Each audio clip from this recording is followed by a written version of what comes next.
Oke, baik. Kali ini kita akan belajar tentang konfigurasi elektron. Nah, jadi materi konfigurasi elektron, dia masih merupakan bagian dari materi struktur atom. Nah, jadi konfigurasi elektron ini sebenarnya apa? Konfigurasi elektron adalah susunan elektron-elektron pada sebuah atom. Nah, jadi sebenarnya tujuan dari kita membuat konfigurasi elektron itu untuk apa? Nah, jadi tujuannya itu ialah melalui konfigurasi elektron, kita dapat mengetahui jumlah elektron pada setiap kulit atom. Nah, dari konfigurasi elektron pula, kita dapat mengetahui golongan dan periode dari suatu atom. Misalkan, contohnya yaitu atom C. Atom C dia memiliki nomor atomnya itu sebesar 6. Nah, jadi walaupun tanpa kita melihat pada tabel periodik unsur, jika kita menggunakan konfigurasi elektron, maka kita dapat mengetahui bahwa atom C ini dengan nomor atomnya 6, dia terletak pada periode keberapa dan juga dia terletak pada golongan keberapa. Nah, jadi intinya dari konfigurasi elektron, kita dapat mengetahui golongan dan periode dari suatu atom.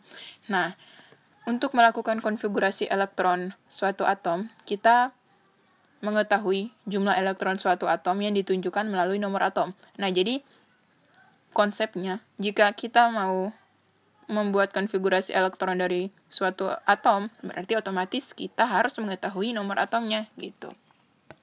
Nah, jadi ada dua cara yang dapat digunakan untuk melakukan konfigurasi elektron.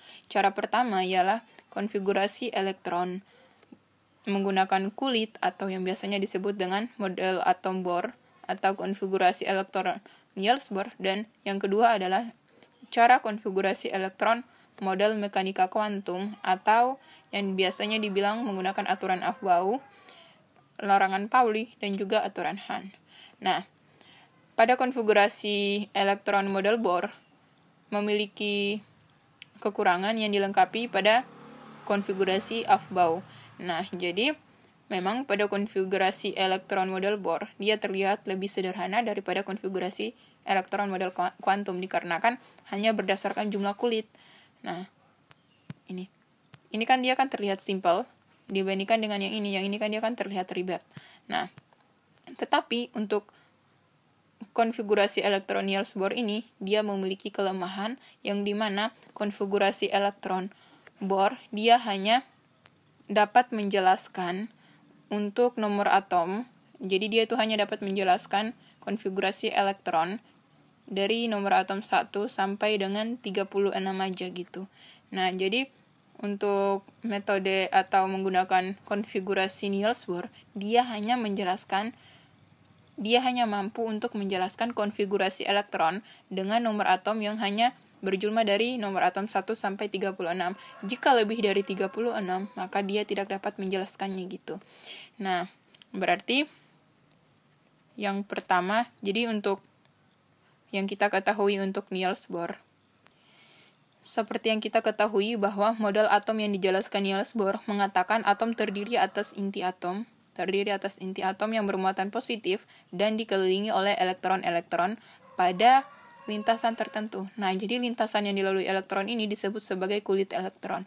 Nah, jadi konfigurasi elektron model atom Bohr merupakan pengisian elektron yang dimulai dari tingkat energi atau kulit yang paling rendah, yaitu kulit K.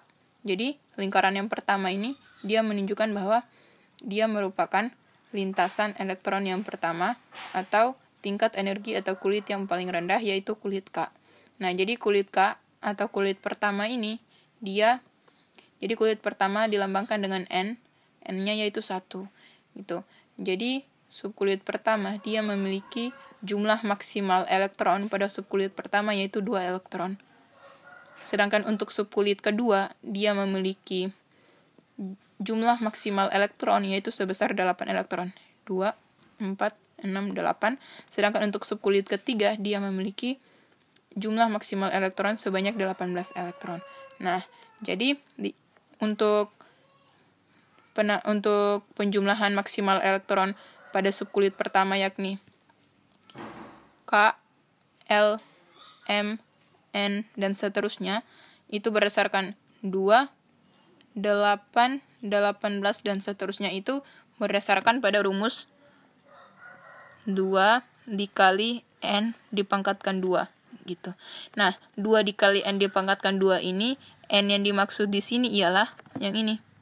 N berarti misal untuk subkulit K berarti N-nya yaitu 1. Untuk subkulit L berarti N-nya yaitu 2. Untuk subkulit M berarti N-nya yaitu 3 dan seterusnya gitu. Nah, coba kita buktikan untuk subkulit K. Berarti 2 dikali N-nya kan 1. Berarti 2 dikali 1 pangkatkan 2 dapatnya 2. Makanya jumlah maksimal elektron pada subkulit K yaitu 2. Untuk subkulit L berarti N-nya kan 2. Berarti 2 dikali 2 dipangkatkan 2 berarti hasilnya yaitu 8 gitu. Makanya subkulit L dia memiliki jumlah maksimal elektronnya yaitu sebesar 8. Begitu pula untuk subkulit M. Subkulit M berarti dia memiliki N-nya yaitu 3. Berarti 2 dikali 3 dipangkatkan 2 yaitu 2 dikali 9 yaitu 18. Berarti jumlah maksimal elektron pada kulit M yaitu 18 dan seterusnya. Oke? Nah, jadi seperti yang tadi udah dijelaskan bahwa kelemahan dari konfigurasi elektron Niels Bohr yaitu dia hanya dapat menjelaskan dari nomor atom dari 1 sampai dengan 36. Sehingga yang pertama kita bahas itu dulu untuk misal hanya dengan nomor atom dari 1 sampai 20. Nah, untuk dari nomor atom 1 sampai 20, misalnya nih ada soal disuruh tentukan konfigurasi elektron dari nomor atom C jika nomor atom C-nya yaitu 6. Nah, berarti cara untuk membuat konfigurasinya gimana? Kita menggunakan subkulit yang tadi.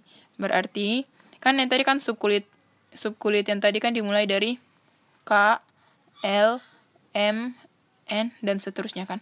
K ini 2, L ini 8, M ini 18, gini. Nah, kita lihat bahwa K di sini 2, berarti subkulit pertama yaitu 2. Jadi, konfigurasi dari atom 6C berarti 2, dan selanjutnya 2 ditambah berapa dapatnya 6? 2 ditambah 4. Gitu. Gitu aja untuk konfigurasi elektron Niels Bohr. Sekilas gini aja. Jadi maksimal subkulit K2 makanya dimulai dari 2 gitu. Untuk 4, 2 ditambah 4 didapatkan 6. Jadinya kayak gitu. Oke, itu untuk nomor atom 1 sampai 20. Nah, misalkan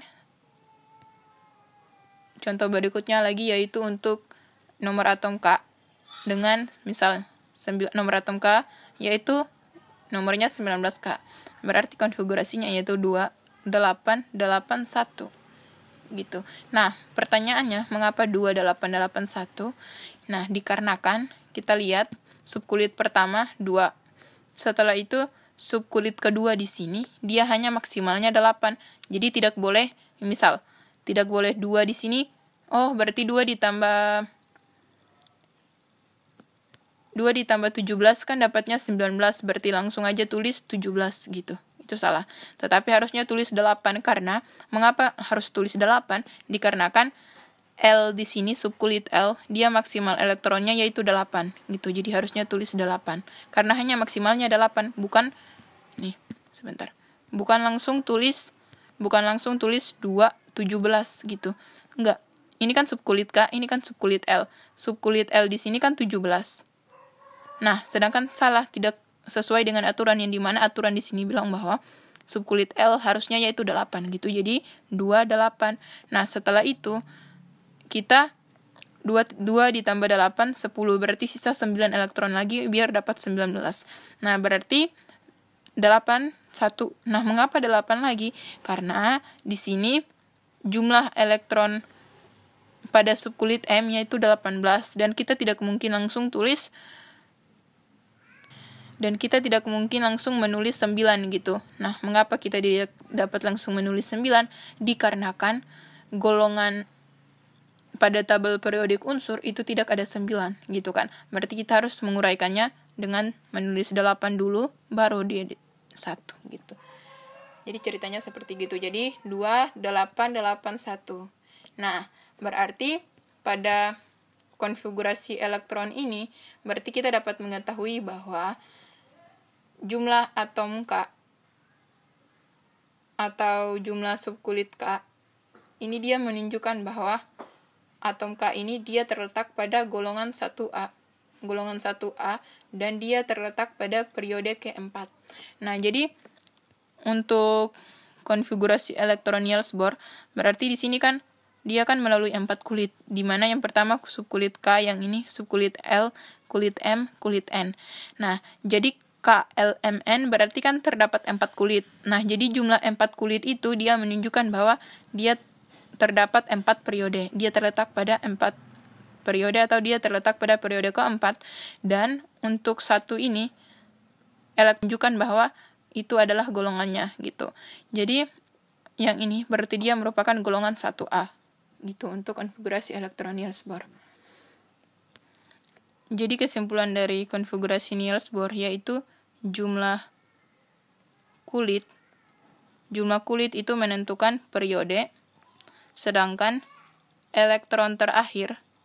jumlah elektron terakhir itu menunjukkan golongan gitu.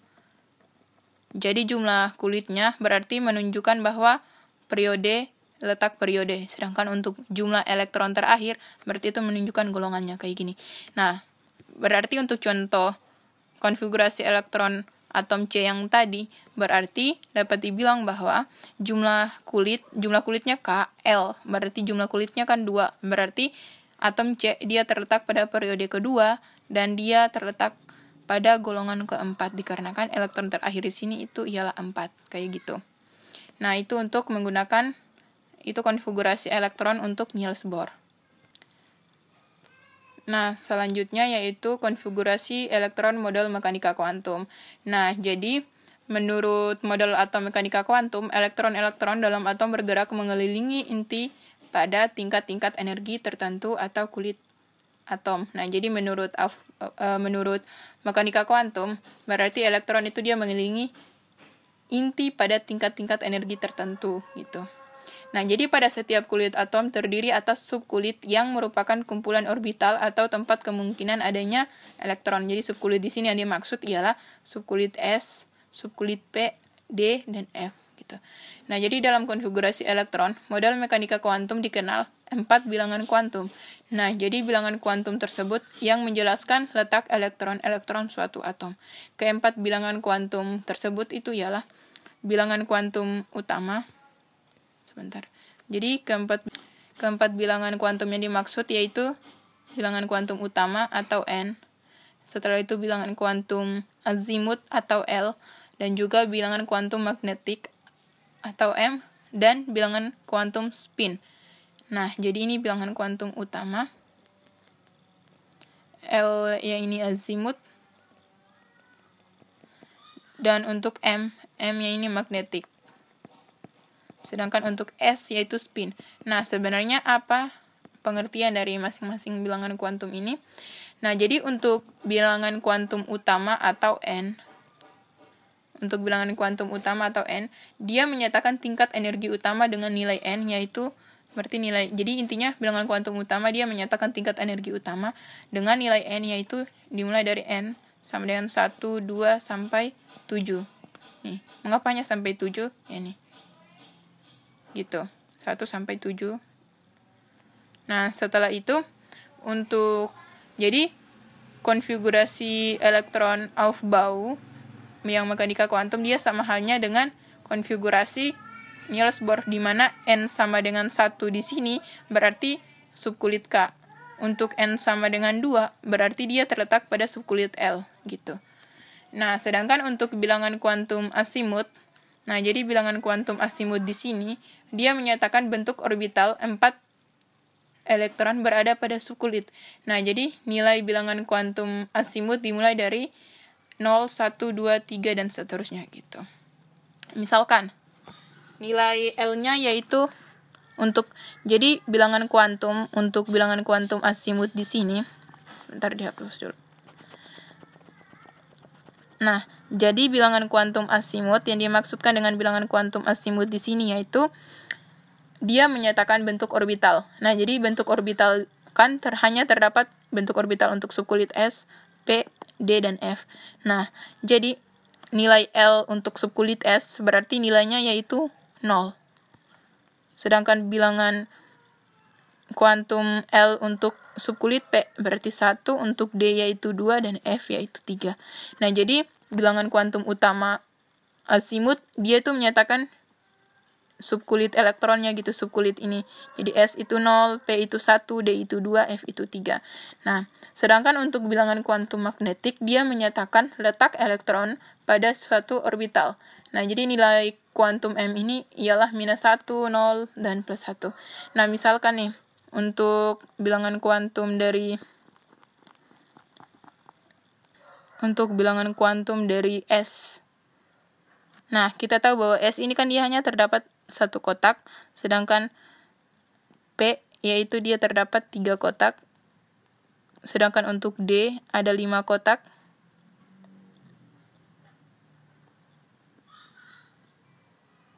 sedangkan untuk F terdapat 7 kotak. 1, 2, 3, 4, 5, 1, 2, 3, 4, 5, 6, 7. Oke. Nah, jadi yang dimaksudkan dengan bilangan kuantum magnetik di sini berarti untuk bilangan kuantum magnetik pada subkulit S, berarti di sini hanya 0. Nah, sedangkan untuk bilangan kuantum magnetik pada subkulit P, di sini -1, di sini 0, di sini +1. Nah, sedangkan untuk D, berarti 0-nya yang di tengah, berarti di sini dimulai dari -2, -1, 1, 2, gitu. Nah, untuk subkulit F, berarti yang di sini yang tengah 0, berarti di sini -3, -2, -1, 1, 2, 3. Kayak gitu. Nah, jadi bilangan kuantum magnetik, dia menyatakan jumlah atau letak elektron pada suatu subkulit gitu. Nah, jadi misalkan letak elektron pada subkulit P, dia elektron terakhir, arah panahnya terakhir terletak pada sini. Nih, dia terletak pada sini. Berarti nilai bilangan kuantum magnetiknya yaitu +1 gitu. Misalkan elektron terakhir dia terletak pada sini. Nah, berarti M-nya yaitu -1 kayak gitu. Oke. Nah, selanjutnya untuk spin. Nah, jadi bilangan kuantum spin ini dia menyatakan arah perputaran elektron. Nilai bilangan kuantum S adalah -1 dan +1, di mana S-nya +1 itu dia menyatakan arah putaran searah jarum jam dan digambarkan dengan tanda panah ke atas. Sedangkan untuk S sama dengan -1, dia menyatakan arah putaran berlawanan arah jarum jam dan digambarkan dengan tanda panah ke bawah. Nah, jadi untuk S-nya jika arah panahnya ke atas, jika elektron terakhirnya arah panahnya ke atas, berarti untuk bilangan S-nya yaitu +1. Sedangkan untuk arah panahnya ke bawah berarti minus gitu. Nah, untuk aturan Aufbau yang dimaksudkan di sini ialah pengisian elektron dimulai dari tingkat energi terendah ke tingkat energi yang lebih tinggi dengan urutan dari yang paling rendah di sini ialah dari 1S, dia ke 2S, setelah itu dia ke 2P, 3S, 3P, 4S, setelah itu 3D, 4P, 5S. Nah, intinya sesuai arah panah ini nih. Nah, jadi menurut aturan Aufbau, konfigurasi elektron pada suatu atom model mekanika kuantum dilakukan berdasarkan kenaikan energi. Nah, jadi dia dimulai dari 1S. Dengan 1S ini, subkulit S, dia memiliki jumlah elektron, jadi S itu 2. Jadi S itu dia memiliki maksimal elektronnya yaitu 2, sedangkan untuk P itu dia memiliki jumlah maksimal elektronnya 6, dan untuk D, maksimal elektronnya yaitu 10, dan untuk F, maksimal elektronnya yaitu 14. Nah, jadi untuk aturan Aufbau seperti ini, dia berdasarkan arah panah, arah diagram pada peningkatan elektron, dan jadi intinya aturan Aufbau dia berdasarkan pada gambar yang ini. Jadi untuk 1S dia dimulai dari 1, jadi untuk cara gampang mengingatnya, teman-teman menuliskan dari 1 sampai 8 untuk subkulit S, setelah itu 2 sampai 7 untuk P, tetapi P ini dimulai dari 2. Setelah itu untuk 3, untuk subkulit D dimulai dari angka 3 nih. Dan juga untuk F itu dimulai dari angka 4. Nah, setelah itu tinggal menggambarkan arah panah seperti ini dan tinggal menuliskan seperti ini. Dan ingat bahwa S itu dia jumlah maksimal elektronnya 2, P 6, D 10, dan F yaitu 14 gitu. Oke, selanjutnya yaitu larangan Pauli. Nah, jadi larangan Pauli ini dia menyatakan bahwa tidak ada dua elektron dalam satu orbital yang memiliki keempat bilangan kuantum yang sama. Nah, jadi misalnya nih pada atom helium. Nah, jadi menurut larangan Pauli ini, dia kan misalnya atom helium kan dia kan memiliki nomor atomnya kan 2. Nah, jadi artinya atom helium ini dia memiliki jumlah elektron sebanyak 2 elektron. Nah, jadi letak elektron tersebut berada dalam orbital 1s. Nah, jadi tiga bilangan kuantumnya akan sama, tetapi nilai-nilai s-nya itu akan berbeda gitu. Nah, jadi larangan Pauli ini dia yang menjelaskan kayak subkulit N, L, M, S dan yang tadi tuh. Sedangkan untuk kaidah Hund, jadi untuk kaidah Hund atau aturan Hund ini dia menjelaskan bahwa keadaan atom paling stabil terjadi bila elektron-elektron tersebut tersebar ke semua orbital dengan spin yang sejajar atau spin yang sama. Itu untuk aturan Hund. Jadi menurut aturan Hund itu jika terdapat elektron yang seperti ini nih. Sebentar. Di sini 2 anak panah. Setelah itu di sini 1 anak panah ke atas, yang ini anak panah ke bawah, dan yang ini anak panah ke atas. Nih, ulang aja. Di sini anak panahnya ke atas, yang ini ke bawah, dan yang ini ke atas. Nah, menurut kaidah Hund, yang ini dia kurang stabil. Nah, jadi mengapa ini kurang stabil? Dikarenakan dia itu harus memiliki spin yang sejajar, sedangkan ini kan tidak sejajar gitu. Nah, yang dimaksudkan dengan stabil di sini yaitu misalkan seperti ini. Nih. Di sini. Nah, jadi jika dibandingkan antara gambar yang ini dengan gambar yang ini, gambar yang kedua ini dia lebih stabil. Mengapa? Dikarenakan spin pada yang sejajar. Dia lebih sejajar spinnya sehingga itu dia yang lebih stabil. Nah, itu menurut aturan Hund. Oke, sekarang kita ke contoh. Nah, misalkan disuruh untuk membuat konfigurasi elektron dari nomor atom C. Konfigurasikan elektron dari atom C dengan atom C-nya ini dia memiliki nomor atomnya sebesar 6. Nah, berarti dimulaikan dari sini nih. Berarti 1s. 1s ini dia memiliki jumlah elektronnya sebesar 2. Setelah itu 2s2. Setelah itu 2p. Karena jumlah 2 ditambah 2 kan 4, belum dapat 6, berarti harus ditambah 2p lagi. Nah, 2p ini dia berjumlah berapa? Berjumlah 2. Nah, mengapa 2? Dikarenakan 2 ditambah 2, 4, 4 ditambah 2, 6, agar sama dengan jumlah nomor atom yang ini, gitu. Nah, berarti di sini dapat dibilang bahwa untuk menentukan golongan dan periode pada aturan Aufbau ini, menggunakan subkulit ini, berarti dia itu terletak pada periode kedua. Nah, jadi untuk aturan Aufbau itu misalkan nih, ini kan yang terakhir. Jadi kalau misalnya terdapat subkulit S dan P pada urutan terakhir, pada urutan penulisan terakhir, berarti S dan P-nya ini dijumlahkan. Nah, jadi untuk S dan P ini dijumlahkan, berarti S dan P. Nah, 2 dan 2 ini, jumlah elektron 2 dan 2, berarti 2 dan 2 kan 4. Nah, berarti 4 ini dia menunjukkan bahwa dia tuh terletak pada golongan 4A. Sedangkan untuk 2 ini, 2 yang ini, dia menunjukkan bahwa dia itu terletak pada periode kedua. Nah, jadi sehingga dapat dibilang bahwa C ini, dia terletak pada periode kedua, dan dia terletak pada golongan keempat. Di golongan keempat A. Nah, jadi untuk akhiran S dan P itu merupakan golongan A, sedangkan untuk akhiran S dan D merupakan golongan B. Sedangkan untuk akhiran S saja itu merupakan golongan A juga, untuk golongan 1 dan golongan 2A gitu. Nah, berdasarkan aturan Aufbau yang tadi, berdasarkan aturan Aufbau yang ini, Nah, berdasarkan aturan Aufbau yang ini, berarti kita dapat menyederhanakan konfigurasi elektron menggunakan bantuan unsur dari gas mulia.